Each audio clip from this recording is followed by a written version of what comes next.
إن الحمد لله نحمده ونستعينه ونستغفره ونعوذ بالله من شرور أنفسنا ومن سيئات أعمالنا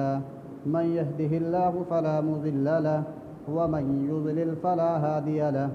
أشهد أن لا إله إلا الله وحده لا شريك له وأشهد أن محمدًا عبده ورسوله يا أيها الذين آمنوا اتقوا الله حق تقاته ولا تموتن إلا وأنتم مسلمون يا أيها الناس اتقوا ربكم الذي خلقكم من نفس واحدة وخلق منها زوجها وبث منهما رجالا كثيرا ونساء واتقوا الله الذي تساءلون به والأرحام إن الله كان عليكم رقيبا يا أيها الذين آمنوا اتقوا الله وقولوا قولا سديدا يصلح لكم أعمالكم ويغفر لكم ذنوبكم ومن يطع الله ورسوله فقد فاز فوزا عظيما أما بعد فإن خير الحديث كتاب الله وخير الهدي هدي محمد صلى الله عليه وسلم وشر الأمور محدثاتها وكل محدثة بدعة وكل بدعة ضلالة وكل ضلالة في النار أعوذ بالله السميع العليم من الشيطان الرجيم بسم الله الرحمن الرحيم قاف والقرآن المجيد بل عجبوا أن جاءهم منذر منهم فقال الكافرون هذا شيء عجيب أإذا متنا وكنا ترابا ذلك رجع بعيد قد علمنا ما تنقص الأرض منهم وعندنا كتاب حفيظ بل كذبوا بالحق لما جاءهم فهم في أمر مريج أفلم ينظروا إلى السماء فوقهم كيف بنيناها وزيناها وما لها من فروج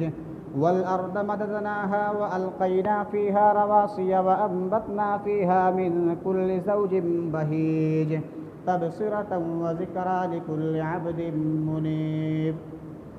وقال الله تعالى في موضع آخر إن عدة الشهور عند الله 12 شهرا في كتاب الله يوم خلق السماوات والأرض منها 4 حرم ذلك الدين القيم فلا تظلموا فيهن انفسکم۔ تمام قسم کی تعریفات وحدہ لا شریک خالق کائنات مالک ارض و سما کے لیے ہے، جنہوں نے ہمیں پیدا کیا اور پیدا کرنے کے بعد یوں ہی بیکار نہیں چھوڑا، بلکہ ہمارے رشد و ہدایت کے لیے بے شمار انبیاء کرام کو مبعوث فرمایا، اور لاکھوں کروڑوں درود و سلام ہو اس ذات اقدس و مقدس پر جن کا نام نامی اسم گرامی حضرت محمد صلی اللہ علیہ وسلم ہے، وہ ذات مقدسہ مبارکہ و مطہرہ جنہیں اللہ رب العالمین نے رحمت کائنات بنا کر بھیجا اور جن کے ذریعہ اہل کائنات کی ہدایت و رہنمائی کا بندوبست فرمایا۔ حاضرین جمعہ، میرے پیارے بھائیوں، دوستوں اور بزرگوں، آج کے خطبہ جمعہ کا موضوع ہے واقعہ کربلا کی حقیقت، کیونکہ آج کا دن وہ دن ہے جس دن لوگ حضرت حسین رضی اللہ تعالیٰ عنہ کی شہادت کے غم میں نہ جانے کون کون سے خرافات انجام دیتے ہیں۔ آج شیعہ تو شیعہ ہوئے، یہ بدعتی لوگ تو بدعتی ہوئے، جو لوگ اپنے آپ کو اہل سنہ والجماعہ کہتے ہیں وہ لوگ بھی بڑھ چڑھ کر اس میں حصہ لے رہے ہیں۔ ان کے مائیں اور بہنیں بھی اپنے گھروں سے نکلتی ہیں، اپنے دوپٹے کو نکال کر اور بالوں کو بکھیر کر نہ جانے کون کون سے خرافات کرتی ہیں، اور اس میں ذوالجناح گھوڑے کے سامنے بھیک مانگتی نظر آتی ہیں، جبکہ اللہ رب العالمین نے فرما دیا ہے عورتوں کے سلسلے میں کہ وقرن فی بیوتکن ولا تبرجن تبرج الجاہلیۃ الاولی، لیکن اس کے باوجود یہ عورتیں اپنے گھروں سے نکلتی ہیں، اپنے جسم کی نمائش کرتی ہوئی نظر آتی ہیں، اور یہیں پر بس نہیں بلکہ ہمارے نوجوان نسل جو اہل سنہ والجماعہ کا عقیدہ رکھتے ہیں، ایسے لوگ بھی حضرت حسین رضی اللہ تعالی عنہ کی شہادت کے غم میں اپنے گریباں کو چاک کرتے ہیں، اپنے گالوں پر تماچے مارتے ہیں، اور نہ جانے اپنے کتنے چیزوں سے اپنے آپ کو لہو لہان کرتے ہیں، انگاروں پر چلتے ہیں، انگاروں پر مصلی بچھا کر نماز ادا کرتے ہیں۔ ان سارے کے سارے خرافات ہمارے سنی مسلمان انجام دیتے ہیں، جبکہ اللہ کے رسول نے فرما دیا ہے ان لوگوں کے سلسلے میں کہ جو لوگ اپنے گالوں پر تماچے مارتے ہیں، جو لوگ اپنے گالوں پر تماچے مارنے کے ساتھ ساتھ نوحہ اور ماتم کرتے ہیں، ایسے لوگ ہم میں سے نہیں ہیں، لیس منا، لیکن اس کے باوجود ہم اللہ کے رسول سے محبت کے دعوے دار تو کرتے ہیں، لیکن نبی کے ایک ایک سنت کی سخت مخالفت کرتے ہیں۔ کیا یہی نبی سے محبت کا دعوے داری ہے؟ نہیں، ہرگز نہیں۔ لیکن اگر ہمارے مسلمان بھائی، یہ اہل سنہ والجماع جو اپنے آپ کو کہتے ہیں، اگر یہ لوگ صرف ایک مرتبہ اپنے گھر سے نکلتے وقت ان سارے کے سارے خرافات انجام دیتے سے پہلے ایک مرتبہ سوچیں، اپنے آپ کو، اپنے جسم کو چھلنی کرنے سے پہلے ایک مرتبہ سوچیں، اپنی ماؤں اور بہنوں کو گھر سے باہر نکال کر جسم کی نمائش کروانے سے پہلے ایک مرتبہ سوچیں کہ کیا اللہ رب العالمین نے کہا ہے، کیا اللہ کے نبی محمد صلی اللہ علیہ وسلم نے کہا کہ ہماری عورتیں کہ گھر سے نکلیں اپنے جسم کی نمائش کرتے ہوئے پھریں، گھر سے نکلیں بالوں کو بکھیر کر نوحہ اور ماتم کریں؟ کیا اللہ رب العالمین نے کہا ہے؟ کیا نبی نے کہا؟ صرف ایک مرتبہ سوچیں تو یقیناً یہ مسلمان اس سارے کے سارے خرافات سے محفوظ ہو جائیں گے۔ لیکن دنیا کے دوڑ میں لگے ہوئے ہیں، دنیا کے ریس میں لگے ہوئے ہیں، دنیا بہت تیز بھاگ رہی ہے، ہم اگر سوچنے میں لگ جائیں گے تو ہم پیچھے چھوٹ جائیں گے۔ لوگ بھاگ رہے ہیں، کہاں بھاگ رہے ہیں؟ حق کی طرف جا رہے ہیں یا باطل کی طرف جا رہے ہیں، کوئی مطلب نہیں، ہم بھی ان کے ساتھ بھاگیں گے۔ اس کے بعد جب انجام پر پہنچتے ہیں تو کہتے ہیں تو ہم تو جہنم کے قریب پہنچ گئے، یا تو ہم کہاں پہنچ گئے؟ اس کے بعد سوچتے ہیں دنیا کے معاملے میں کوئی کام انجام دینا ہوتا ہے تو 1000 مرتبہ سوچتے ہیں، چھوٹے سے چھوٹا کوئی معاملہ کرنا ہو تو اس کے بارے میں سوچتے ہیں کہ کہیں ہم اگر ایسا کر لیں تو غلط نہ ہو جائے، لیکن جس مقصد کے لیے اللہ رب العالمین نے پیدا کیا ہے اس کے بارے میں ہم ایک مرتبہ بھی نہیں سوچتے، بلکہ بھیڑیوں کی طرح لگ جاتے ہیں، باطل اور گمراہ فرقوں کی طرف گمراہ فرقوں کے پیچھے لگ جاتے ہیں اور لگنے کے بعد گمراہ ہو جاتے ہیں۔ تو آج ہمارے جو خطبے کا موضوع ہے وہ واقعہ کربلا کی حقیقت ہے، کیونکہ جب تک ہم واقعہ کربلا کی حقیقت کو نہیں سمجھیں گے ہم طرح طرح کے گمراہی میں لگے رہیں گے۔ اللہ کے رسول صلی اللہ علیہ وسلم کی وفات ہو جاتی ہے، نبی کے وفات کے بعد سب سے پہلے خلیفہ جو مسلمانوں کے ہیں، جو مومنین کے سب سے پہلے خلیفہ ہیں، وہ حضرت ابوبکر رضی اللہ تعالیٰ عنہ ہیں۔ ان کا دور نہایت امن و شانتی کا دور ہوتا ہے، لیکن اس کے بعد جب حضرت عمر رضی اللہ تعالیٰ عنہ کا دور آتا ہے، اللہ کے رسول کہ صلی اللہ علیہ وسلم جن کے بارے میں کہہ دیے تھے کہ یہ حضرت عمر وہ دروازے ہیں کہ جب یہ دروازہ ٹوٹے گا تو اسلام میں طرح طرح کے فتنے اور فسادات جنم لے لیں گے، اور وہی ہوا جب حضرت عمر رضی اللہ تعالیٰ عنہ کی وفات ہوتی ہے۔ یکم محرم کو جب وہ شہید کر دے جاتے ہیں تو اسلام میں طرح طرح کے فتنے اور فسادات جنم لے لیتے ہیں۔ اس کے بعد حضرت عمر رضی اللہ تعالیٰ عنہ کے بعد حضرت عثمان غنی رضی اللہ تعالیٰ عنہ کو امیر معاویہ بنایا جاتا ہے، انہیں خلیفہ دیا جاتا ہے، انہیں خلافت سے نوازا جاتا ہے، انہیں امیر المؤمنین بنایا جاتا ہے۔ ان کا دور 12 سال کا ہوتا ہے، جن میں ابتدائی 6 سال کا جو دور ہوتا ہے وہ نہایت امن و شانتی کا دور ہوتا ہے، لیکن انت کا جو دور 6 سال کا ہوتا ہے وہ نہایت دل سوز اور نہایت تکلیف دہ دور ہوتا ہے۔ وہ دور ایسا ہوتا ہے مصر سے آنے والا وہ عبداللہ بن سبا جو اسلام کا لبادہ اوڑھ لیتا ہے، لا الہ الا اللہ کا اقرار زبانی طور پر کر لینے کے بعد اندرونی طور پر اسلام کو کھوکھلا کرنے میں لگ جاتا ہے۔ وہ ایک ماحول بنا لیتا ہے، اور ماحول کیا بناتا ہے؟ یہ جو خلافت حضرت عثمان کو دیا گیا ہے ان کا حق نہیں، بلکہ حق حضرت علی رضی اللہ تعالیٰ عنہ کا ہے۔ اس کے بعد لوگوں کو جو ان کے فالوور ہوتے ہیں، جو منافق ہوتے ہیں، جو لوگ صرف اس لیے لا الہ الا اللہ اقرار کیے ہوتے ہیں کہ ان کی جان محفوظ ہو، ان کے مال محفوظ ہوں، وہ سچے دل سے ایمان کو قبول نہیں کیے ہوتے ہیں، وہ لوگ عبداللہ بن سبا کے فالوور ہو جاتے ہیں، ان کی اتباع کرنے لگتے ہیں، اور پھر نتیجہ کیا نکلتا ہے؟ سن 35 ہجری میں حضرت حسین رضی اللہ تعالیٰ عنہ کو شہید کر دیا جاتا ہے۔ اس کے بعد یہی بلوائی، یہی کوفی، اس کے بعد یہی سبائی لوگ حضرت علی رضی اللہ تعالیٰ عنہ کے ہاتھ پر بیعت کرتے ہیں، ان کو خلیفہ مان لیتے ہیں، ان کو مومنین کا امیر مان لیتے ہیں۔ اس کے بعد جب دیگر علاقے میں رہنے والے مسلمانوں کو پتہ چلتا ہے، شام میں رہنے والے مسلمانوں کو پتہ چلتا ہے، جب مکہ میں رہنے والے مسلمان اور صحابہ کرام کو پتہ چلتا ہے کہ حضرت عثمان کو قتل کر دیا گیا، حضرت عثمان کو شہید کر دیا گیا ہے، اور جن لوگوں نے قتل کیا ہے، جن لوگوں نے انہیں شہید کیا ہے، وہی لوگ حضرت علی رضی اللہ تعالیٰ عنہ کو خلافت سے نوازا ہے، ان کے ہاتھ پر بیعت کر لیے ہیں، تو وہ لوگ حضرت علی سے کہتے ہیں کہ آپ جو ایک کھلے ساڑ کی طرح گھوم رہے ہیں، حضرت عثمان غنی رضی اللہ تعالیٰ عنہ کے شہادت کے بعد ان سے انتقام لیجئے، انہیں قتل کیجئے، انہیں سرعام پھانسی پر لٹکا دیجئے، اس کے بعد ہم لوگ آپ کے ہاتھ پر بیعت کریں گے۔ لیکن حالات ناسازگار تھے، حالات حضرت حسین کے فیور، حضرت علی رضی اللہ تعالیٰ عنہ کے فیور میں نہیں تھے، اس وجہ سے وہ احکام نہیں کر پائے۔ لیکن جس کے نتیجے میں جنگ جمل اور جنگ صفین 2 طرح کے جنگ ہوتے ہیں، دونوں جنگ دونوں طرف مسلمان ہوتے ہیں۔ جنگ جمل وہ جنگ ہے جس میں ایک طرف حضرت علی رضی اللہ تعالیٰ عنہ ہیں، ایک طرف حضرت عائشہ رضی اللہ تعالیٰ عنہ اور حضرت جبیر اور حضرت طلحہ رضی اللہ عنہما ہوتے ہیں، اور نتیجہ کیا نکلتا ہے؟ ان میں 13,000 سے زائد صحابہ کرام شہید کر دیے جاتے ہیں، جن میں حضرت طلحہ اور حضرت جبیر یہ دونوں جید صحابہ کرام بھی شہید کر دیے جاتے ہیں۔ اس کے بعد جنگ صفین واقع ہوتا ہے۔ اس جنگ کا ماجرا یہ ہوتا ہے کہ امیر معاویہ کہتے ہیں کہ آپ یا تو حضرت عثمان غنی رضی اللہ تعالیٰ عنہ کے قتال سے بدلہ لے لیجئے، یا اگر آپ بدلہ نہیں لے سکتے ہیں تو آپ ان لوگوں کو ہمارے حوالے کر دیجئے، ان سے بری ہو جائیے۔ لیکن حالات سازگار نہیں تھے۔ حضرت علی رضی اللہ تعالیٰ عنہ کہتے ہیں جب حالات سازگار ہو جائیں گے ہم ایک کو چن کر بدلا لیں گے، لیکن امیر معاویہ اصرار پر اصرار کرتے ہیں۔ نتیجہ کیا نکلتا ہے؟ دونوں کے درمیان جنگ ہوتی ہے، اور وہ جنگ صفین کے نام سے جانی جاتی ہے، جس میں تقریباً 73,000 سے زائد صحابہ کرام شہید کر دیے جاتے ہیں، اور وہ جنگ 73,000 سے صحابہ کرام شہید کر دیے جاتے ہیں۔ اس کے بعد امیر معاویہ کے جو لڑاکو ہوتے ہیں وہ لوگ کہتے ہیں ہم لوگ کب تک جنگ کریں گے، کب تک ایک دوسرے کا خون بہائیں گے؟ قرآن کو فیصل مانا جائے، قرآن کو حاکم مانا جائے۔ اس پر حضرت علی رضی اللہ تعالیٰ عنہ اس پر مصالحت کر لیتے ہیں، کمپرمائز کر لیتے ہیں۔ اس کے بعد جو حضرت علی کے ساتھ ہوتے ہیں، حضرت علی کے ہاتھ پر بیعت کیے ہوتے ہیں، یہ سبائی، یہ کوفی جو حضرت عثمان غنی رضی اللہ تعالیٰ عنہ کو قتل کرنے کے بعد حضرت علی رضی اللہ تعالیٰ عنہ کو خلافت سے نوازتے ہیں، یہ لوگ پیچھے ہٹ جاتے ہیں۔ تقریباً 18,000 لوگ میدان چھوڑ کر بھاگ جاتے ہیں، اور وہ حضرت علی کو کہتے ہیں اے مومنین کی جماعت کو رسوا کرنے والوں، اور یہ کہتے ہیں کہ جو لوگ اس مصالحت سے راضی ہوں گے وہ سارے کے سارے لوگ کافر ہیں۔ اس کے بعد یہی بلوائی، اس کے بعد یہی کوفی حضرت علی کو بھی شہید کر دیتے ہیں۔ اس کے بعد انہیں شہید کرنے کے بعد حضرت حسن اور ان کے بڑے بیٹے حضرت حسن کے ہاتھ پر بیعت کرتے ہیں، انہیں خلافت سے نوازتے ہیں۔ 6 مہینے تک حضرت حسن رضی اللہ تعالیٰ عنہ مومنین کے امیر ہوتے ہیں۔ اس کے بعد لیکن حضرت حسن امن پسند انسان ہوتے ہیں۔ اس کے بعد کیا کرتے ہیں کہ امیر معاویہ کے پاس جاتے ہیں، ان کے ہاتھ پر بیعت کر لیتے ہیں، مصالحت کر لیتے ہیں، صلح کر لیتے ہیں، اور اس کے بعد 5 سال جو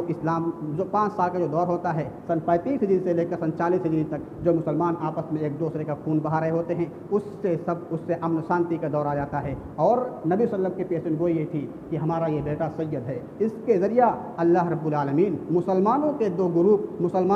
گروہ کے درمیان فیصلہ کرے گا، مصالحت کرے گا، صلح کرے گا، اور وہ پیشن گوئی ثابت ہو گئی۔ اس کے بعد جب حضرت حسن رضی اللہ تعالیٰ عنہ کی وفات ہو جاتی ہے تو حضرت حسین رضی اللہ تعالیٰ عنہ کا مسئلہ آتا ہے، اور یہاں پر مسئلہ یہ ہوتا ہے امیر معاویہ جو مومنین کے امیر ہوتے ہیں،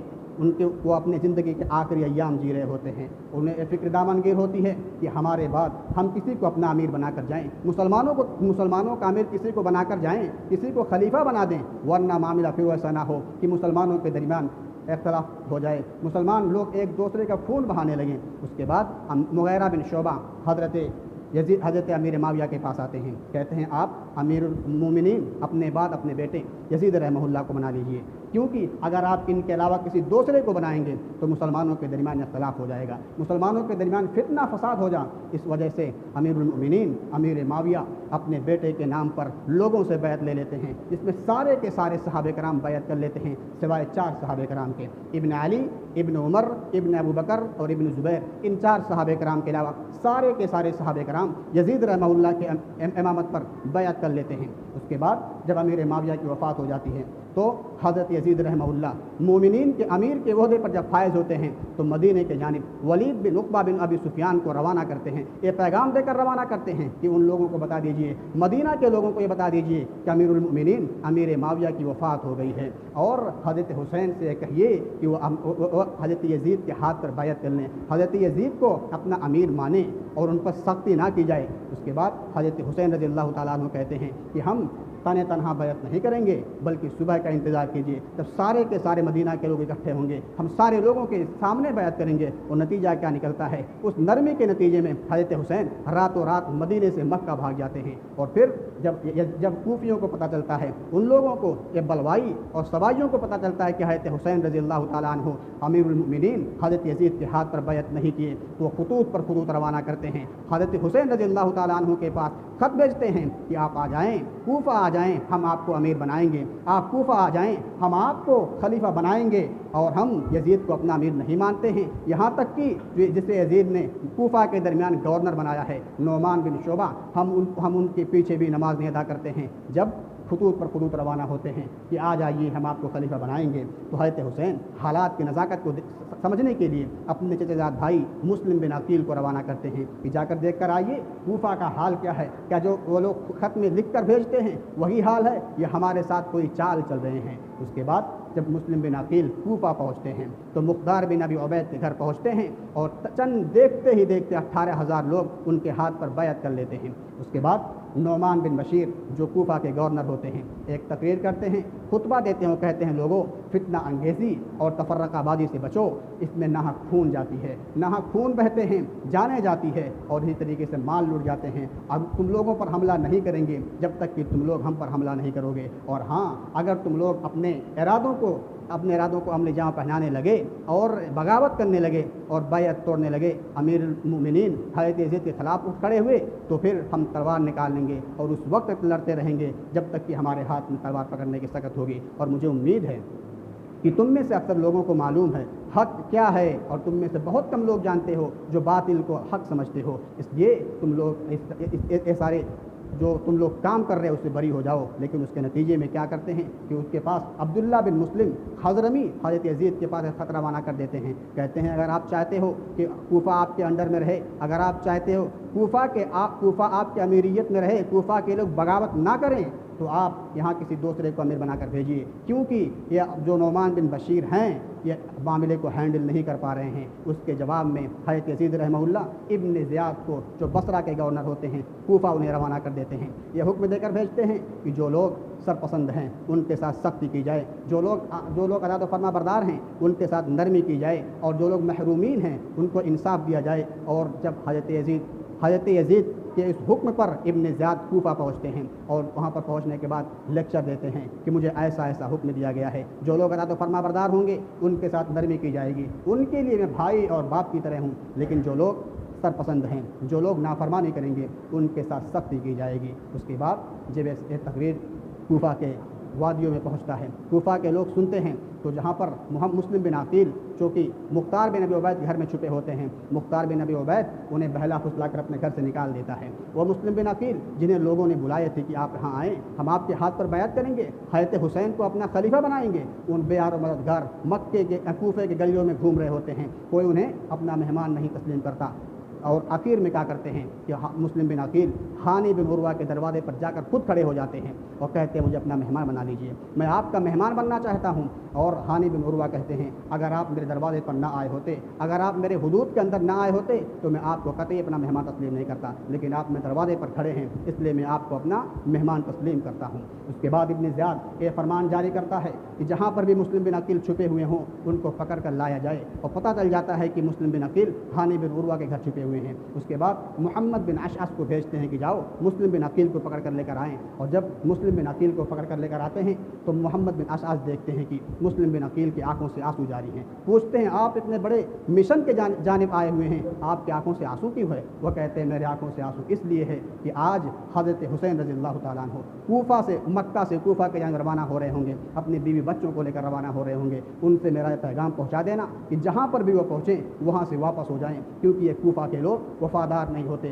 کوفہ والے وفادار نہیں ہوتے ہیں۔ اس کے بعد مسلم بن عقیل اور ہانی بن عروہ دونوں کو شہید کر دیا جاتا ہے، دونوں کو قتل کر دیا جاتا ہے، کھلے عام پھانسی دے دی جاتی ہے۔ ادھر حسین رضی اللہ تعالیٰ عنہ مکہ سے کوفہ کے جانب روانہ ہو رہے ہوتے ہیں، اور بڑے سے بڑے صحابہ کرام انہیں روکتے ہیں کہ آپ نہ جائیں، کوفہ والے وفادار نہیں۔ ابن عمر روکتے ہیں، ابن عباس روکتے ہیں، جابر بن عبداللہ، ابو سعید خدری جیسے جید صحابہ کرام روکتے ہیں کہ آپ کوفہ نہ جائیں، کوفہ والے وفادار نہیں۔ ابن عباس تو یہاں تک کہہ دیتے ہیں کہ دیکھیں مجھے خدشہ ہے، مجھے ڈر لگتا ہے کہ کہیں آپ کو بھی اسی طریقے سے نہ قتل کر دیا جائے جس طریقے سے حضرت عثمان غنی رضی اللہ تعالیٰ عنہ قتل کر دیا گیا، ان کی بچیاں ان کی بیویاں دیکھ رہی تھی انہیں قتل کر دیا گیا، مجھے خدشہ ہے کہیں آپ کو نہ قتل کر دیا جائے۔ اگر مجھے یقین ہو کہ میں آپ کے داڑھی کو پکڑ لوں، اگر مجھے یقین ہو کہ میں آپ کے گھوڑے کے سامنے لیٹ جاؤں اور آپ نہ جائیں تو میں لیٹ جاؤں گا، میں آپ کے داڑھی کو پکڑ لوں گا، لیکن وہاں پر نہ جائیں۔ یہاں پر ان لوگوں کے چہروں پر ایک تماشا ہے، جو لوگ یہ کہتے ہیں یہ معرکہ حق اور باطل کا معرکہ تھا، جو لوگ یہ کہتے ہیں یہ معرکہ اسلام اور کفر کا معرکہ تھا، تو کیا نعوذ باللہ ان جیسے جید صحابہ کرام کفر اختیار کر لیے تھے؟ کیا جیسے جید صحابہ کرام کفر کی تائید کرنے لگے تھے جبکہ یہ نبی کی ایک ایک سنت پر عمل کرنے والے تھے؟ کیا اسلام نے کوئی ایسا مارکا حاصل کیا ہے اس میں گود میں کھیلتے بچوں نے لڑائی لڑی ہو، جبکہ حضرت حسین رضی اللہ تعالیٰ عنہ جو جا رہے تھے ان کے بچے بھی ان کے گود میں تھے؟ تو پتہ چلتا ہے کہ یہ مارکا حق اور باطل کا مارکا نہیں تھا، یہ مارکا سرے سے تھا ہی نہیں، بلکہ حضرت حسین رضی اللہ تعالیٰ عنہ جو کوفہ جا رہے تھے ان کے خطوط کی وجہ سے، اس وجہ سے جا رہے تھے کوفہ والے ہمیں امیر بنائیں گے، کوفہ والے ہمیں خلافت سے نوازیں گے، اس وجہ سے جا رہے تھے۔ اور جب حضرت حسین رضی اللہ تعالیٰ عنہ مکہ سے کوفہ روانہ ہو جاتے ہیں، راستے میں محمد بن اشعث جن کو مسلم بن عقیل نے کہا تھا بیچ دیجیے میرا پیغام ان کی طرف کہ کوفہ نہ آئیں، کوفہ والے وفادار نہیں ہوتے، تو جب ان کا خبر ان کو پہنچتا ہے تو کہتے ہیں کہ آپ کوفہ مت جائیں، کیونکہ کوفہ والے وفادار نہیں، انہوں نے تو مسلم بن عقیل کو، آپ کے قصاص بھائی کو قتل کر دیا ہے اور آپ کے بارے میں پلاننگ کر رہے ہیں، آپ وہاں جائیں گے آپ کو بھی قتل کر دیا جائے گا۔ تو وہاں پر حسین رضی اللہ تعالیٰ عنہ واپسی کا ارادہ کر لیتے ہیں، لیکن نتیجہ کیا نکلتا ہے کہ مسلم بن عقیل کے جو بھائی ہوتے ہیں وہ لوگ کہتے ہیں کہ نہیں، ہم پیچھے ہٹنے والے نہیں ہیں، ابن زیاد کے ساتھیوں نے ہمارے بھائی کو قتل کیا ہے، ہم ان سے انتقام لیں گے یا پھر ہم بھی اپنے بھائی کی طرح اپنی جان کو قربان کر دیں گے۔ اور نتیجہ کیا نکلتا ہے، حضرت حسین ساتھ چلتے ہیں، لیکن جب انہیں پتہ چل جاتا ہے کہ کوفہ والے وفادار نہیں تو کوفہ کے جانب نہ جا کر دمشق کا راستہ اختیار کر لیتے ہیں، وہ دمشق جہاں پر یزید رحمہ اللہ ہوتے ہیں ان کے ہاتھ پر بیعت کرنے کے لیے چلے جاتے ہیں، اور پھر قادسیہ کے مقام پر عمر بن سعد بن ابی وقاص جسے ابن زیاد نے بھیجا تھا کہ جا کر وہاں پر جائیں اور حضرت حسین رضی اللہ تعالیٰ عنہ کو پکڑ کر لے کر آئیں، لیکن جب حضرت حسین رضی اللہ تعالیٰ عنہ دیکھتے ہیں کہ وہاں پر حضرت عمر بن سعد بن وقاص کھڑے ہیں تو کہتے ہیں مجھے تین اختیارات میں سے کوئی ایک اختیار دے دیجیے۔ پہلا اختیار یہ کہ مجھے چھوڑ دیا جائے اور میں اپنے اہل وعیال کے درمیان مکہ واپس چلا جاؤں، اور دوسرا اختیار یہ کہ مجھے چھوڑ دیا جائے میں کہیں پر جاؤں جہاں اسلام کے سربلندی کی لڑائی لڑی جا رہی ہو، اللہ کے راستے میں شہید ہو جاؤں، یا پھر تیسرا اختیار یہ کہ مجھے چھوڑ دیا جائے اور میں امیر المومنین یزید رحمہ اللہ کے ہاتھ پر بیعت کر لوں۔ لیکن اس پیشکش کو عمر بن سعد بن وقاص قبول کر لیتے ہیں، اور جب ابن زیاد کے پاس بھیجتے ہیں تو وہ کہتے ہیں ان میں سے کوئی اختیار قبول نہیں، انہیں پہلے ہمارے پاس آنا ہوگا، اس کے بعد ان کے مستقبل کا فیصلہ ہوگا۔ تب حضرت حسین رضی اللہ تعالیٰ عنہ کہتے ہیں تو یہ کبھی منظور نہیں کہ حضرت ابن زیاد کے پاس جاؤں۔ اسی وجہ جب یہ معاملہ ابن زیاد نے دیکھا کہ حضرت حسین رضی اللہ تعالیٰ عنہ ہمارے پاس آنے کے لیے تیار نہیں ہیں، تو حضرت ابن زیاد کہتے ہیں حضرت عمر بن سعد بن وقاص کو بھیج کر 200 سوار لشکر دے کر بھیج دیتے ہیں محافظ کے طور پر کہ جائیں اور اور جا کر یزید کے ہاتھ پر بیعت کریں۔ اور جب کربلا کے مقام پر پہنچتے ہیں رات ہو جاتی ہے، اندھیرا ہو جاتا ہے، اس کے بعد وہاں دونوں گروپ کے لوگ رات گزارنے لگتے ہیں، اور پھر ان کے درمیان بلوائی پھر رات کے غنیمت جان کر جن کے پاس انہیں معلوم تک ہے تو حسین کے پاس سارے کے سارے خطوط ہیں، اگر یہ خطوط یزید کے پاس پہنچے گا تو ہمارے جینا تو حرام ہو ہی جائے گا، ہمارے پورے کے پورے خاندان کا تحس نحس کر دے گا۔ اس وجہ سے ان لوگوں نے رات کے موقع کو غنیمت جان کر حضرت حسین کے خیمے پر آگ لگا دیا، اور نتیجہ کیا نکلا، حضرت حسین کے ساتھی جو لوگ تھے جو مکہ سے جا رہے تھے وہ لوگ سمجھے کہ جو ابن زیاد نے 200 جو محافظ کے طور پر بھیجا ہے ان لوگوں نے ہم پر کارنامہ انجام دیا، اور محافظ لوگ سمجھے کہ جو حضرت حسین کے ساتھ ہیں ان لوگوں میں سے کچھ لوگ شرپسند ہیں، جو لوگ نفاق کر گئے ہیں ان لوگوں نے یہ کام کیا ہے، جبکہ یہ معاملہ کسی تیسرے کا تھا، معاملہ ان لوگوں کا تھا جو لوگ خطوط پر خطوط روانہ کر رہے تھے، باغیوں کا تھا، معاملہ ان لوگوں کا تھا جو سبائی تھے، جو لوگ کوفہ والے تھے، یہ ان لوگوں کا معاملہ تھا۔ اور پھر نتیجہ کیا نکلتا ہے، دونوں کے درمیان گھمسان کی لڑائی لڑی جاتی ہے، اور یہاں تک کہ حضرت حسین کو بھی شہید کر دیا جاتا ہے۔ اسی وجہ سے حضرت یزید رحمہ اللہ ابن زیاد کو برخاست نہیں کرتے ہیں، ان کے عہدے سے ہٹاتے نہیں ہیں، کیونکہ ابن زیاد کو راضی ہو گیا تھا کہ اسے یزید رحمہ اللہ کے پاس بھیجا جائے، ان کے ہاتھ پر بیعت کریں۔ اور اسی وجہ سے جو لوگ حضرت یزید کو برا بھلا کہتے ہیں، حضرت یزید سے جو کچھ ہو سکا وہ کیا، حضرت حسین کے گھر والوں کو اپنے گھر بلائے، ان کے غم میں برابر کے شریک رہے، ان کے ساتھ ان کو اپنا مہمان بنایا، اس برابر کے شریک رہے، لیکن لوگ حضرت یزید کو برا بھلا کہتے ہیں، انہیں لعن طعن کرتے ہیں، ان کے بارے میں غلط بیانی کرتے ہیں، انہیں کہتے ہیں کہ یزید کبابی تھا، یزید شرابی تھا، جیسے برے برے القاب سے پکارتے ہیں۔ جبکہ حضرت حسین رضی اللہ تعالیٰ عنہ کے بھائی محمد بن حنفیہ سے پوچھا گیا یزید ایسا ویسا تھا، تو کہتے ہیں میں تو ان کے ہاں رہا، مہمان کے طور پر رہا، لیکن میں ان میں سے کچھ بھی نہیں پایا۔ حضرت یزید تو ایک پنج وقتہ نمازی پنج وقتہ نمازی کا پابند تھا، نیک کار تھا اور سنت پر عمل کرنے والا تھا، یہیں پر بس نہیں بلکہ دین کے اندر شوق رکھنے والا تھا، دین کا بھی شوقین تھا، دین کے مسائل کا بھی اچھا خاصا علم رکھنے والا تھا۔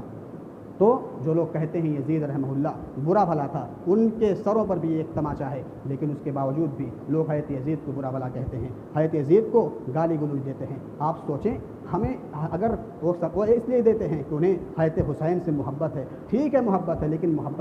محبت یہ تھوڑی بتاتا ہے کہ ہم ایک سے محبت کریں تو دوسرے کو گالی گلوچ دیں۔ ٹھیک ہے، آپ کسی بھائی سے محبت کرتے ہیں، کسی کے بیٹے سے محبت کرتے ہیں، آپ اپنے بھائی اور بیٹے سے محبت کرتے ہیں، تو کیا دوسرے کے بھائی اور بیٹے کو گالی دیں گے، انہیں برا بھلا کہیں گے؟ نہیں کہیں گے۔ تو کیوں صحابہ کرام کو برا بھلا کہتے ہیں، کیوں صحابہ کرام گالی گلوچ دیتے ہیں؟ انہیں یہ سوچنا چاہیے، لیکن سوچتے نہیں ہیں کیونکہ انہیں معلوم ہی نہیں ہے۔ اس لیے میرے دوستوں، ہم تمام لوگوں کو واقعہ کربلا کی حقیقت کو سمجھنا چاہیے اور صحابہ کرام پر انگلی نہیں اٹھانا چاہیے، کیونکہ صحابہ کرام تو وہ ہیں جن کے سلسلے میں اللہ رب العالمین نے فرما دیا ہے رضی اللہ عنہم ورضوا عنہ، اللہ رب العالمین ان کے سارے لفظوں کو معاف فرما دیا۔ ہم کون ہیں جو ان پر انگلی اٹھائیں؟ اللہ رب العالمین نے ان کے بارے میں فرما دیا محمد الرسول اللہ والذین معہ اشداء علی الکفار رحماء بینہم، وہ آپس میں ایک دوسرے کے نرم ہوتے ہیں، کافروں پر سخت ہوتے ہیں۔ تو ہم کون ہیں جو ان پر انگلی اٹھائیں؟ اس لیے میرے دوستو، ہم تمام لوگوں کو صحابہ کرام کو گالی گلوچ نہیں دینا چاہیے، اور ہم جس طریقے سے حضرت حسین سے محبت کرتے ہیں اسی طریقے سے ہمیں دیگر صحابہ کرام سے محبت کرنا چاہیے۔ حضرت حسین سے محبت کرنا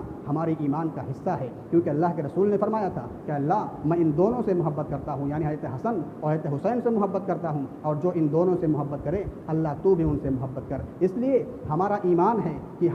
ہمارے ایمان کا ایک حصہ ان سے محبت کرنا، اور ہمارا ایمان یہ بھی ہے کہ دونوں کے دونوں جنت کے نوجوانوں کے سردار ہیں، ہمارا اس پر بھی عقیدہ ہے اور ایمان ہے۔ لیکن تمام کے تمام صحابہ کرام سے محبت کرنا، تمام کے تمام صحابہ کرام کا احترام کرنا بھی ہمارا ایمان ہے۔ ہم ان پر انگلی نہیں اٹھا سکتے ہیں، اگر انگلی اٹھائیں گے تو ہم اسلام سے خارج ہو جائیں گے، ہم ایمان سے خارج ہو جائیں گے۔ اس لیے میرے دوستو، ہم تمام لوگوں کو تمام کے تمام صحابہ کرام کا ادب و احترام کرنا چاہیے۔ آخر میں اللہ سے دعا باری الہ ہم تمام لوگوں کو کتاب و سنت کے مطابق چلنے کی توفیق عطا فرمائے۔